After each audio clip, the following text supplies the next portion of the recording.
अवधूत चिंतन श्री गुरुदेव दत्त श्री स्वामी समर्थ. स्वामी शिवामार्ग या आपल्या चॅनलमध्ये आपल्या सर्वांचं खूप खूप मनापासून स्वागत आहे. स्वामी महाराजांच्या कृपेने आशीर्वादाने तुमच्या सर्व इच्छा आकांक्षा पूर्ण होत ही श्री स्वामीचरणी प्रार्थना करूया. आणि तुमचा आजचा दिवस तर आनंदात सुखात समाधानात जाऊ. पण आपले दररोजच आपले सगळे दिवस ज्या वेळेला आनंदात सुखात आणि समाधानात जाताना त्यावेळेला सुखी असं जगात कोणीच नसतं बघा.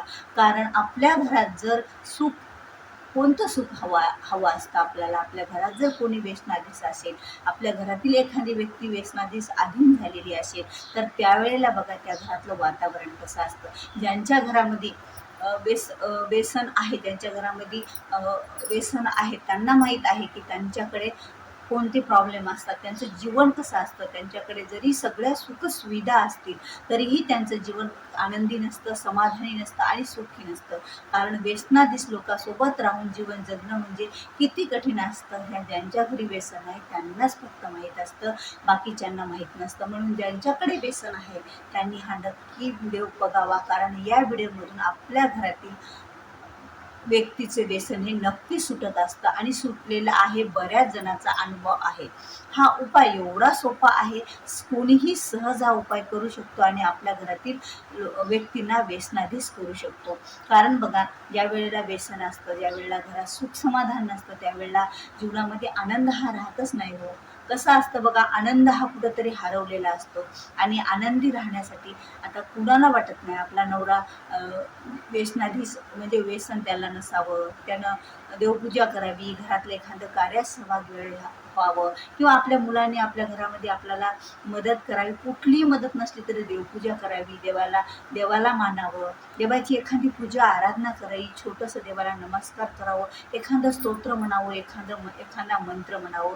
हे प्रत्येक स्त्रीला वाटत असतं. आपल्या घरच्यांनी सर्वांनी देवदेव करावं असं प्रत्येकाला वाटत असतं. पण असं असतं का? ज्यांच्याकडे व्यसन असतं ना त्यांच्याकडे तर मुळातच नसतं आणि अजिबातच नसतं. तर या उपायाने, या सेवेनं त्यांच्या घरातले व्यसन तर सुटतील, पण ते जे व्यसनाधीश व्यक्ती आहे तो पूजेच्या मार्गावर येईल, तो पूजा करायला सुरुवात करेल. थोडीफार का होईना तो धार्मिक बनेल, आणि धार्मिक बनले एखाद्या मंदिरात का होईना तो दर्शनाला जाईल. नाही त्याला घरी हळूहळू त्याच्यामध्ये सुधारणा होत जाईल. तर काय करायचं आहे बघा, आपल्याला करायचं आहे एक अभिषेक. आणि हा अभिषेक आपण आपल्या घरामध्येच करायचा आहे आणि याला कुठलाही खर्च लागणार नाही बघा.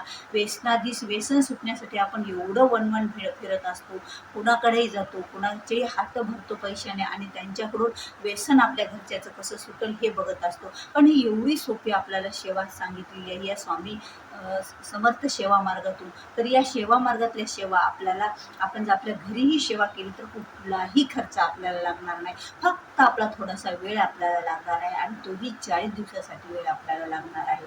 तर तो उपाय आपल्याला करायचा आहे, ती सेवा ही करायची आहे की आपल्याला एक अभिषेक करायचा आहे.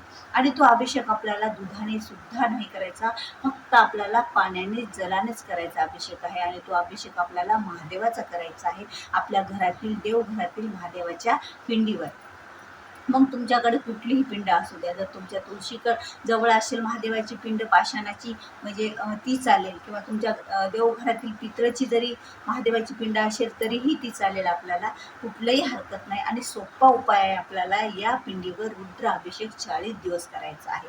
आता प्रत्येकाला, बऱ्याच जणांना माहीत नाही की रुद्राभिषेक म्हणजे काय असतं, रुद्राभिषेक कसा करायचा असतो. तो घाबरतात की अभिषेक तर आम्ही ब्राह्मणाकडूनच करून घेतो, तर घरी कसा अभिषेक होईल.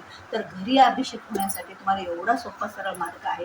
ही जी पुस्तिका आहे आपल्याकडे नित्यसेवा, या नित्यसेवामध्ये आपल्याला रुद्राभिषेक आहे बघा. आणि तो रुद्राभिषेक मराठीतून आहे, संस्कृतमधून आहे.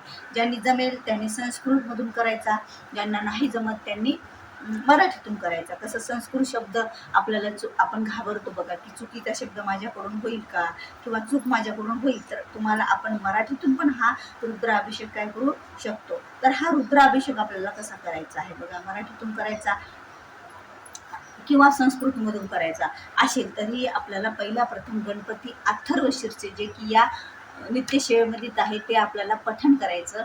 त्यानंतर आपल्याला आपल्या घरातील महादेवाची जी पिंड आहे ती उचलायची. अशा एखाद्या तामणामध्ये आपल्याला, म्हणजे तामण सर्वांना माहीत आहे, आपण देवपूजेचं ताट, त्या ताटात ठेवायची. खाली थोड्याशा अक्षदा टाकायचा, त्यावरती पिंड ठेवायची आणि त्यावर तुमच्याकडे पळीच्या सहाय्याने करा किंवा तुमच्याकडे जर अभिषेक पात्र असेल ते वर ठेवून गळतीचं पात्र त्यानं सुद्धा आपण करू शकता. कारण वाचत करत करत गळतीच्या पाण्याकडे लक्ष द्यायचं आणि तो अभिषेक करायचा.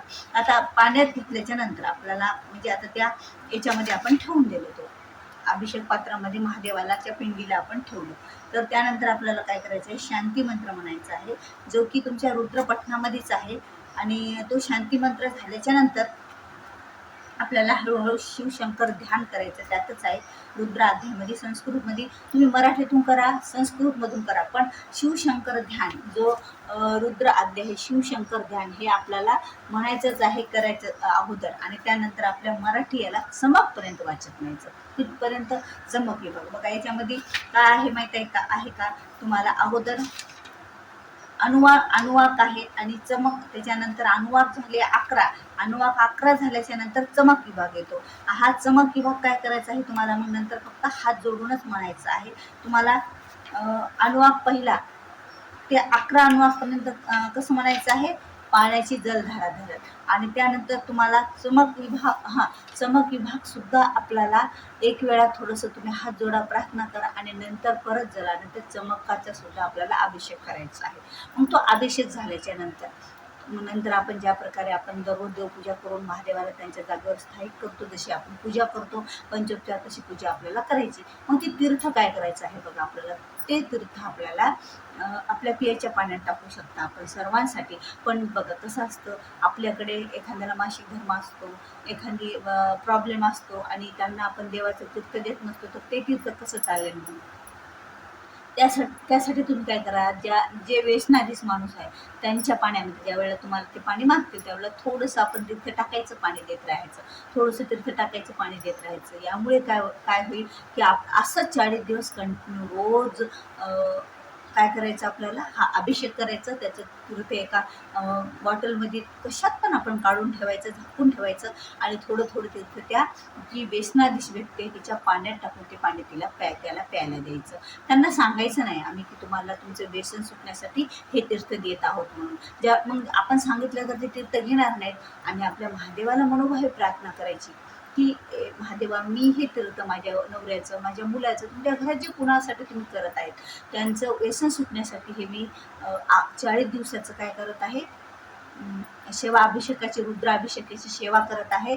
आणि या सेवेद्वारे माझ्या नवऱ्याचं जे कोणी असेल त्याचं व्यसन हे सुटू द्या. कारण प्रार्थनेनं जेवढं फळ मिळतं आणि त्यातून हा उपाय ही सेवेनं, तर खरंच या उपायातून बऱ्याच जणांचे प्रश्न हे सुटलेले आहेत. आणि विशेष महत्त्वाची गोष्ट, ज्या वेळेला आपण पहिल्या दिवशी ज्या वेळेला तुम्ही रुद्रपठण करायला जासाल, अभिषेक करायला जासाल, तो शुभ दिवस बघा. कारण कालनिर्णयावर शुभ अशुभ दिवस असे असतात, तो बघून सुरुवात करा. आणि पहिल्या दिवशी आपण संकल्प करा. संकल्प म्हणजे काय करायचे? हातावर आपल्याला एक पडी पाणी घ्यायचं, त्यात थोडे अक्षदा टाकायचा, डोळे मिटवायचे आणि मनातल्या मनात म्हणायचं की मी या माझ्या नवऱ्याच्या, माझ्या मुलाच्या किंवा माझ्या कोणत्या नातेवाईकासाठी तुम्ही जो अभिषेक करणार आहेत, जे अभिषेक तीर्थ त्यांना देणार आहेत, त्यांचं नाव घ्यायचं की यांच्यासाठी मी काय करत आहे?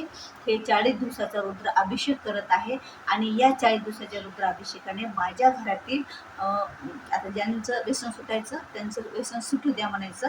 आणि तो जलपात्रामध्ये सरळ हाताने असं पाणी सोडायचं आणि ते पाणी नंतर आपण एखाद्या झाडाच्या बुडाशी टाकून द्यायचं, एखाद्या झाडाला टाकून द्यायचं. असं हा संकल्प करून नंतर 40 दिवस आपल्याला रुद्राभिषेक करायचा.